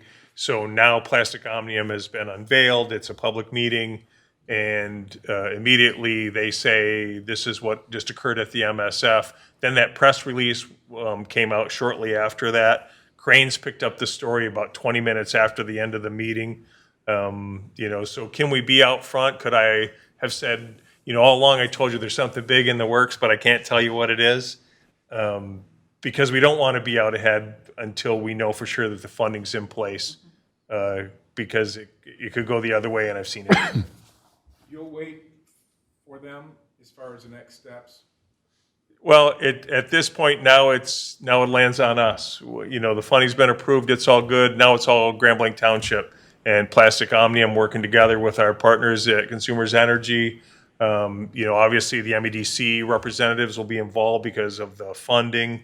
All those mechanisms have to come into place. But the next step is really for them to start working with us. We've already started it. We looked at the zoning requirements that we had in Tech Village for along I-75. It already went to the Planning Commission to consider that exact same zoning going over into Grand Blanc Enterprise Park because it's height restrictions and things like that, which makes sense. It's everything along I-75. That has already been in process. We've made some other changes in the zoning that made sense, that the Planning Commission's already approved and moved along. We already removed several what would have taken variances or things like that. Those have already been removed from a review by the Planning Commission without even seeing their site plan, but obviously we've seen some of the site plan and talked about some of the parameters with the site selectors. So there's a lot of work that goes behind the scenes to get it ready, so that we're trying to remove as much red tape as possible. They'll bring a site plan into our planning department now, and then that will start the review from water, sewer needs. Again, Consumers Energy is already working on making sure that the power grid's there. We're working with them on finding where those transmission lines will come over, because they're going to have to cross I-75. So like I said, a lot of the work is behind the scenes, has been way in place so that we're ready to hit the ground running. We expect that they'll have site plans here in October. They'll be pushing dirt in spring of 2024. Building will be completed, 2025, and they'll be in full production, I think they said by 2027. I know the head of MTA said he met with them because they have hydrogen. But I'm just wondering, what a hydrogen fuel cell car. They exist. What that's going to be. if it'll ever come to that, or whether it'll just be. Oh, it's common. There's cars, BMW has had one for a while. So we already got them. Yeah, they exist. There's a few others out there as well. It's more for semis and bigger that it's focused on, though. Yeah, the infrastructure isn't there right now. You know, if you had a hydrogen fuel cell vehicle, you could fill up right here on Dort Highway, but I'm not sure where the next fueling station would be at that you would need to hit to be able to. That's one of the things that Plastic Omnium is working on already. Yeah. However, as opposed to electric vehicles, it takes about 30 seconds to fill the tank, I think, or very short period of time anyways to fill the tank with hydrogen. So, Okay. anything else, Mr. Limita, that you That's it. report on? Mr. Patty, anything? Last thing I'm working on is the annual budget. You will have it. We'll send it to you in electronic format, like always, by September 1st. I've got the next couple of days working on that to finalize it. I need to work through, we might have about $100,000 we need to eliminate or so before it comes to you. So I've got some work to do to get it finalized over the next couple of days. But you'll have it electronically by September 1st, and then we'll get the hard copies ready for you because the meeting would be later. I don't know that I'll have them. They'll be right after the Labor Day weekend on the 5th or whatever it is. So if I can't have them for that meeting, I'm hoping that I do, but losing that extra day with the office being closed for putting the packets together, we'll hand deliver them if we have to, but we'll get you the hard copy so you have that review. But you will have it electronically no later than September 1st. Okay.